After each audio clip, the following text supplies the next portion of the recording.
According to our opponent, we said in our plan to legalize, federally legalize physician-assisted suicide, that we offered no alternatives.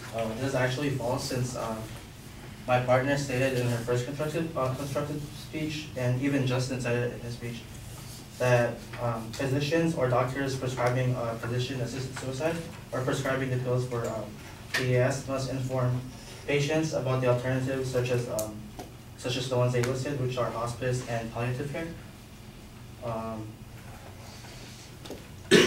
While other alternatives are in place, once again, cost is another factor for the patients and their families. Not to mention that the alternatives in place aren't a cure; they're only there for pain management or to better the lives of terminally ill patients.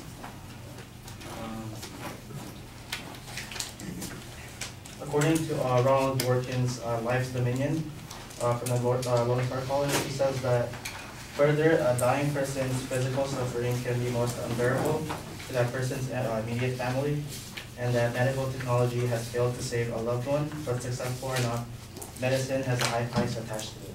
The cost is sometimes too much for the terminally ill family. A competent dying person has some knowledge of this, and with every day that he or she is kept alive, the hospital costs skyrocket. So the cost of maintaining a dying person has been estimated as ranging from about $2,000 to $10,000 a month. And so you can kind of see like why cost is a big factor.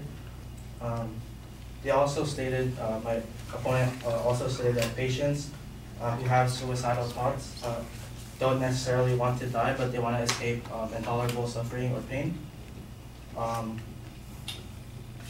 have an article here from Marcia Froelich and Charles P. Vega, MD from Medscape in March 2016, that the most commonly cited reasons for seeking physician-assisted death were a desire to maintain control over the circumstances of death and to die at home, along with concerns regarding a loss of independence and future pain and disability. And in contrast, current symptoms such as pain, dyspnea, and fatigue were less important reasons to seek physician-assisted death. And depression and a lack of social support were also not judged to be important by the study participants. My opponent also presented a statistic from the Oregon Health Authority research, which states that only 31% of patients who were assisted with suicide cited inadequate pain controls as motivation to end their lives, so he kind of just invalidated his own claim.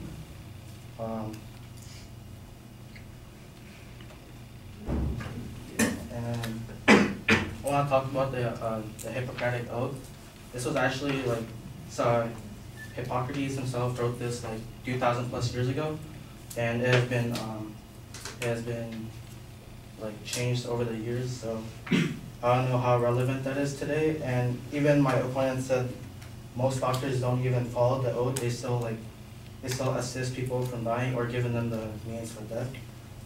And I just want to end this with a quote from Stephen Hawking in an interview.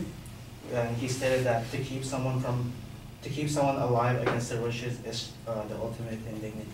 Thank you.